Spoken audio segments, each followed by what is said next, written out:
Okay, so today I'm going to be doing a review of the new Hourglass foundation. This is their new liquid one. I never tried the stick foundation because I'm not really a fan of stick foundation, and I don't really like any I don't want to be pulling on my face basically. I love liquid foundation though, so I wanted to try it because it has a natural finish. And when I went to Sephora, when did I even go? I think Wednesday, so a few days ago. She put it on my face, and when I tell you, my skin literally looked perfect. It looked really smooth. It's full coverage, which I like. They say that half a pump can cover your whole face. No, because I actually have things to cover, so that's not going to work for me.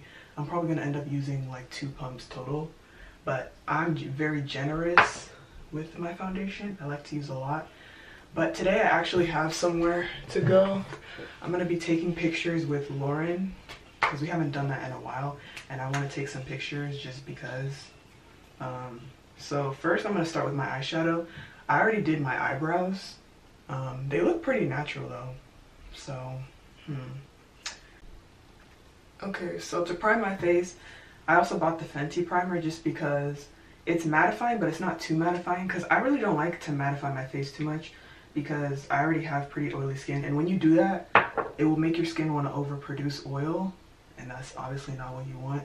Now I'm going to try the foundation.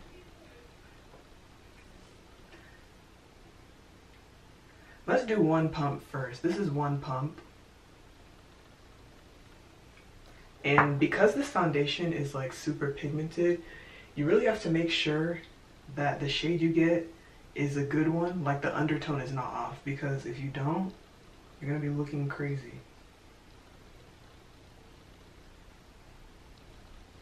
I'm going to see how far that can spread without adding anything else. Bro.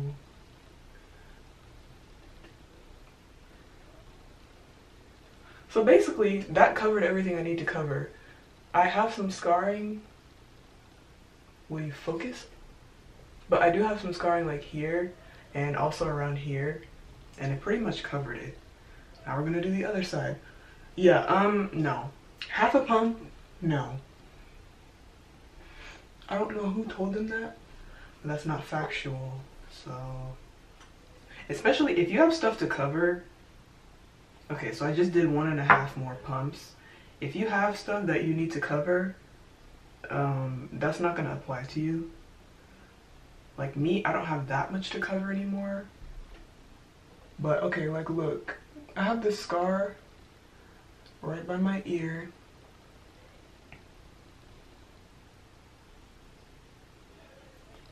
My forehead, I don't ever like to put too much foundation there just because I feel like you don't need to.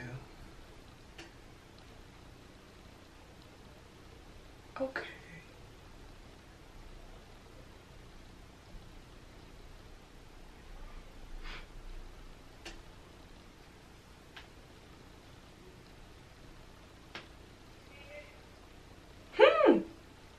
Oh my goodness.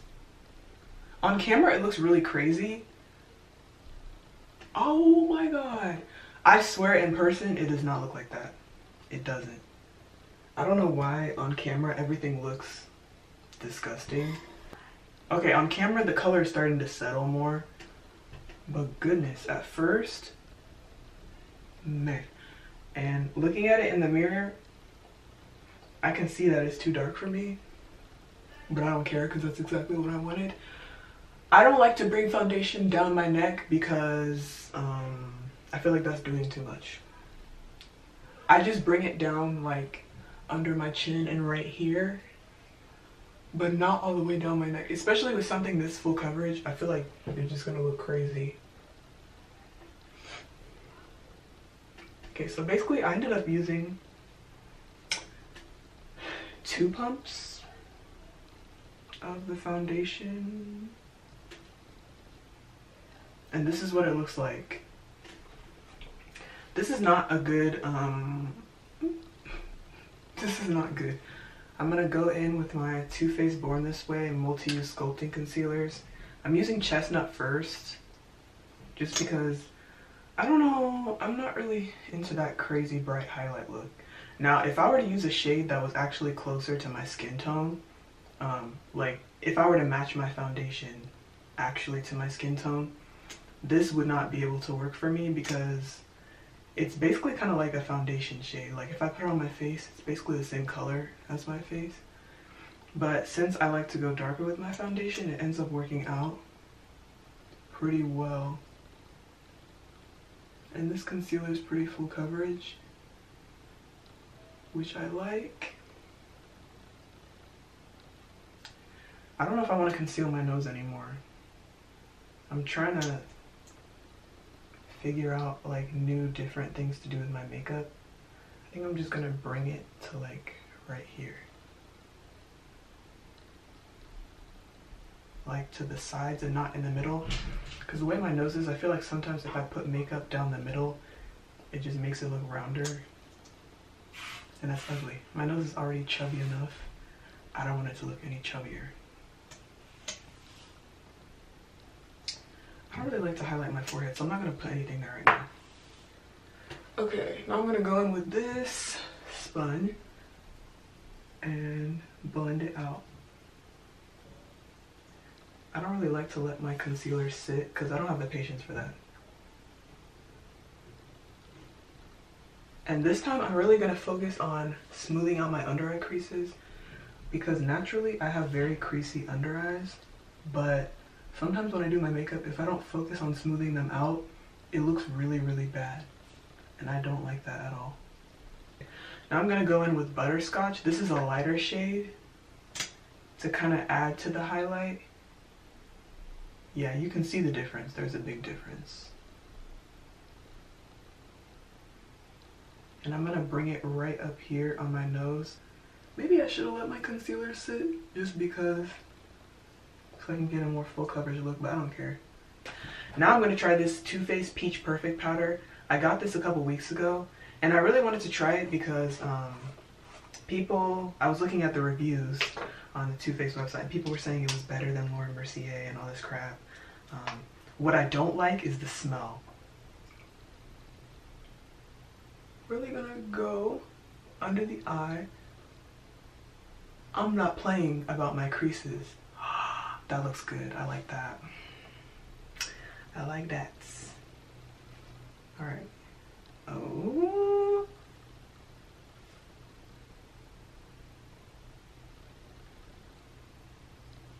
And you know, that Fenty powder, I returned it. But what I really liked about it was that I barely had to try when it came to... Whoa, this powder is nice. Honestly, I think I like translucent powders better than like yellow powders because sometimes yellow powders make your under eyes look kind of ashy. That's just my opinion though, but you know, you don't have to agree. But that's just how I feel. Wow, this is really nice. It just melts into your skin. Ew! I don't like that. I don't like that. Yeah, the only thing is the way it tastes, no. I'm not a fan. It tastes and it smells. If it just smelled, that's one thing. But the fact that it has a taste, I would rather not.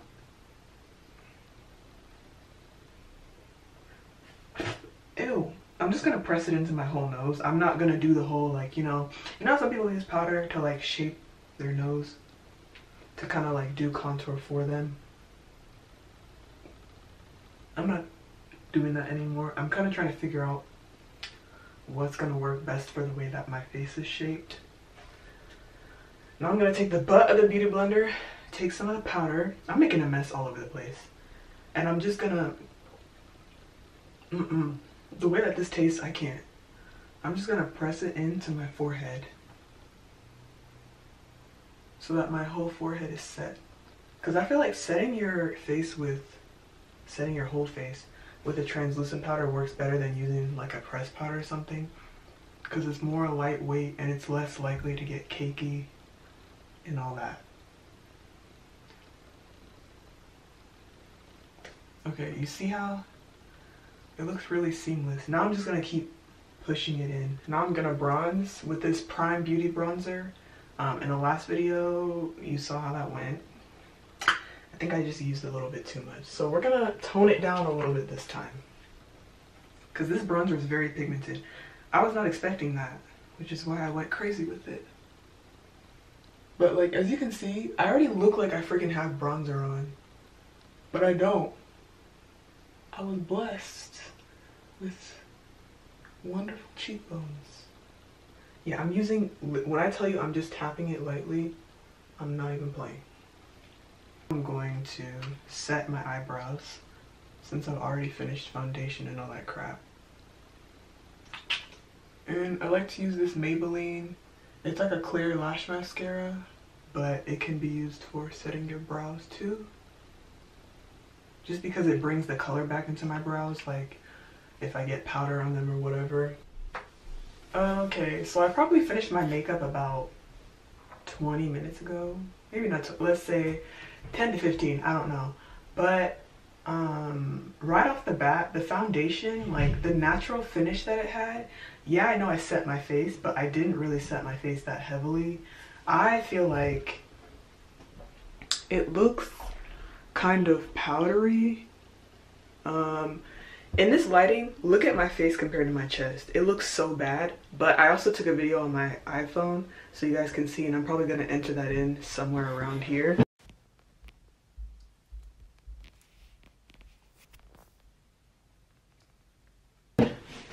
But let me go to my window so you can see what it looks like. Whoa, you get to chill out. So as you can see, it doesn't look as crazy. I look like a model right now. What the hell? I'm going to take pictures with Lauren, so that's why I put on makeup, and I decided to take the chance to record this video reviewing the foundation so I would know if I liked it or not. Because honestly, when it comes to foundation, if I try it the first time and I don't really love it, I'm probably not gonna like it. Just because, okay, now that it's focused, you can see my face to my chest. It doesn't look crazy like the way it looked in my bathroom. The finish of it kind of reminds me of the Fenty a little bit, but I feel like Fenty looked better on my face. I don't know why. Yeah, I definitely feel like Fenty looked better on my face. It's not completely matte, but it's like satin, more towards the matte side. Because like when I'm feeling my face down here that I didn't really set that much, I can feel that it's a little, just a little tiny bit tacky. I don't know how I feel about it. I think I'm gonna try it a few more times, and then if I don't like it, I'll probably just return it.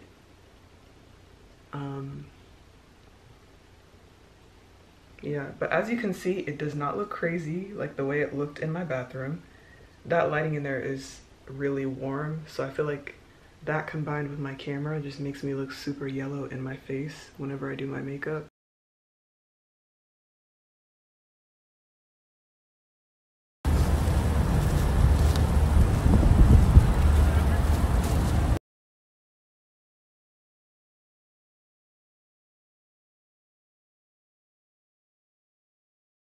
It's 6:35, and so I've had this foundation on now for about 5.5 hours, and just a little bit over that, but it's held up pretty well. My oils haven't really come through that much. On my nose, they always do. You can see that a little bit, and a little bit on my forehead. Yeah, my nose is starting to get oily. My cheeks are not getting as oily, and my chin didn't get as oily this time. But I think it's because I've been using Retin-A, and Retin-A kind of dries your skin out. But I've been using it for like certain scars that I have on my face. Like you see this little hole type thing. I've been using it for that and some other stuff on my face. So yeah, I'm pretty sure that's why my skin isn't as oily, because usually by now, it would be oil city. Bro, this looks so freaking crazy. I don't like that. Let's just focus more on my face. But okay, so remember before I said it looked powdery and it looked really just weird? I think it just looked like that because I was inside the house, because once I went outside and we were just walking and taking pictures and stuff, that's when I was like, oh, I don't know what I was thinking. It didn't look powdery at all. It didn't look weird. inside my house, my makeup always looks so freaking bad. That's why I always make sure to see how it looks outside, because inside is not realistic at all. Like, I always look crazy no matter what. So the finish of it was really nice. My skin looked really smooth. I did get some, I don't know if my camera's gonna focus because it's stupid, but I did get some cakiness like around right here. You can kind of see it a little bit. Ew, you can see my pores. Anyways, you can kind of see it a little bit.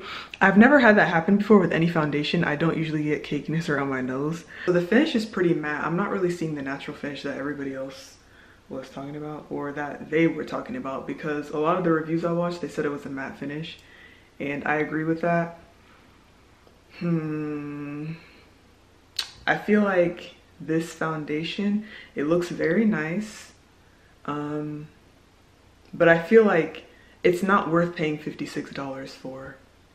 It's just not, because that's how much it costs if you didn't know. I don't really think it's worth $56. I feel like you can get this same kind of look with any other matte foundation, or any other, you know, matte satiny matte foundation. Yeah, I don't think I really needed to pay $56 for this. But yeah, some of my face looks kind of powdery, but it's not really noticeable unless you really look close. I don't know. I feel like my skin doesn't look as good as when I use Too Faced Born This Way. Because Too Faced Born This Way is like, it's a natural finish and it looks very, very smooth on your skin. Like when you wear it, your skin literally looks perfect. That's what it does. This one didn't give me that same effect. My skin didn't look as smooth. It doesn't... I would say if you have a lot of texture, this might not be a good foundation for you, just because, I don't know, in certain areas of my face, it just looks kind of powdery and not as smooth as I would like it to be. I would definitely say with this foundation, get something that is your shade, and if you go darker, make sure you get the right undertone, because if not, you will actually look crazy. Like right now I look crazy, but it matches. Like I promise, you will see the pictures, it matches. If you get something that's not your shade, and as full coverage as this foundation is, it's gonna look stupid. So, and since it's so pigmented, you need to make sure that you get a good shade, something that's the right undertone for you, all of that crap. So yeah, overall, this foundation is okay. It's nothing special. I don't think that it's really... Okay, so yeah, I don't think this foundation is worth the $56. You really don't need it. If you want it, it's fine. It's a nice foundation, but it's just, it didn't wow me, you know? But yeah, that's pretty much all I have to say. If you guys enjoyed this video, make sure you like and subscribe. Turn on my post notifications so you never miss when I post. And stay tuned for my next video. Peace.